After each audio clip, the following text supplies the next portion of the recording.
Straight to Smashville. Comfortville, Starterville, the Babyville, no. Chicville.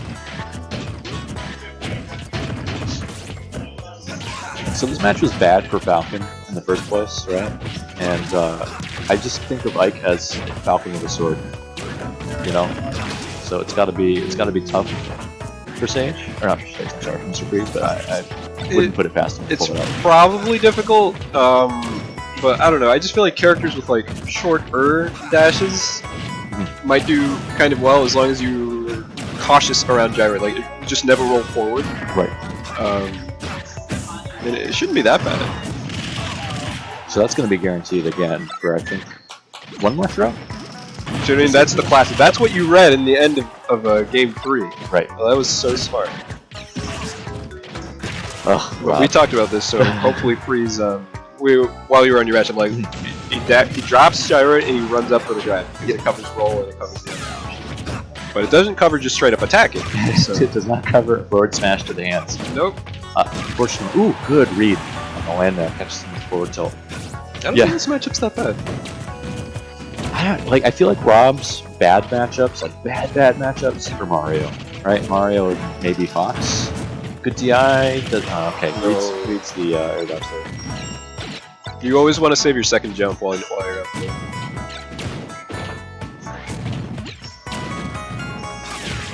Good from the grab there. See now, Mr. Freeze, he's going for the right options, but he's not pulling back. If he pulls back and then jumps with the forward air or an air, he can do it. Really? Okay. Thank you, John, for pointing that out. Yeah, Rob has a big meaty hitbox you can probably take advantage of pretty good, like. I like that there, the double nair. Very good. Mr. Freeze always showing us why you have to be careful when you're in the air against him. He does a really good job covering air dodges, and he conditions you too. So he's not feeding into the gyroid shenanigans at all there, except there where he almost gets caught. But like, so far for the rest of this game, like it hasn't been that much of an issue for him. Oh no! This is a beep boop, right? Okay, this good. This good was jump. the same thing for the Luigi matchup that I was gonna say. The payout, the risk versus reward there on the counter, right? Right. Not very good. Right. Especially on a move like that. I mean, I would be throwing that if Rob tried to like shark the platform and up there, but like again, when you're against a character that relies on getting a kill confirm off of a grab, counters the best option. Very, very weak option, yeah. That was an unfortunate way to lose that stock, since they were two back-to-back. Right.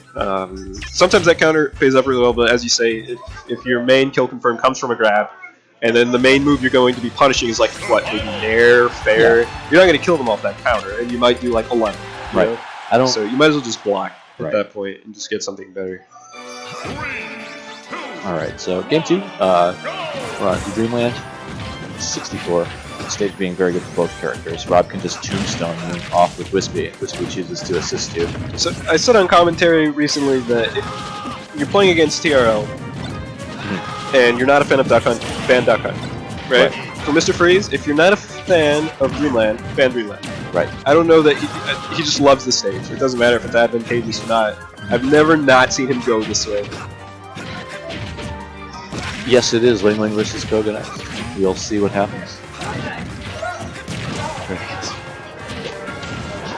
I saw that comment. Internet troll.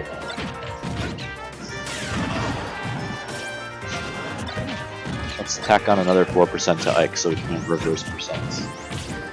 Oh, goodness. Oof. Almost taking it there. A few more percent and Ike would have had it. I think he was going for an up air there instead of an air.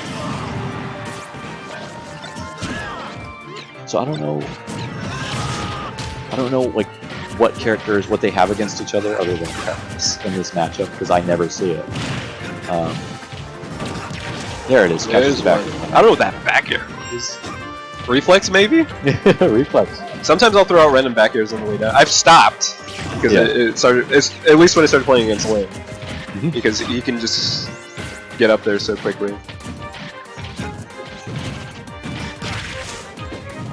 Reads the roll and the double jump. That could have been really bad if we waited half a second. I wonder if Sage could have challenged that with an up there.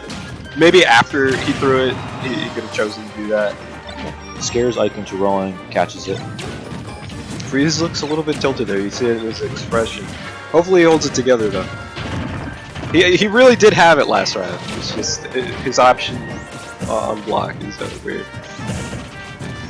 Alright, so Mr. Freeze easily starting to take this back, right? He had the advantage in the first place, but was a bit flustered with that roll. See, good jab out of shield.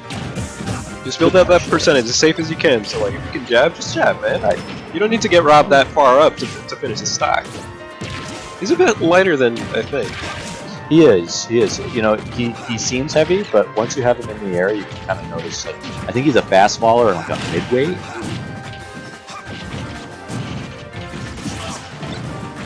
Don't want to spout misinformation on him, you know, but I think Mr. Freeze just has to recognize that Rob's getting to that kill throw percent, and he needs to take advantage of it. Opting to throw the gyro off stage instead of using it to a grab. You gotta be careful from here on out. It's stale now, so I don't know if it'll get it. Both characters at 91%. Oh, that was a grab. Falling fair. I think he was just trying to. Oh, okay. I would have like nair there at least before he ethered, but maybe not confident enough in it. Is this it? And chooses to jump. Again, that's what you want to be doing against Ike around that percentage because he just can't do anything. Smash. Mr. Freeze, just be careful. Just be careful. That was so risky on Sage's part. Challenging the dare. Fair dodge. No! Beat boop. Beep boop. Beat boop. Almost as bad as Donkey Kong. Alright, I'm off to play my match. You play light next? Yes, I do.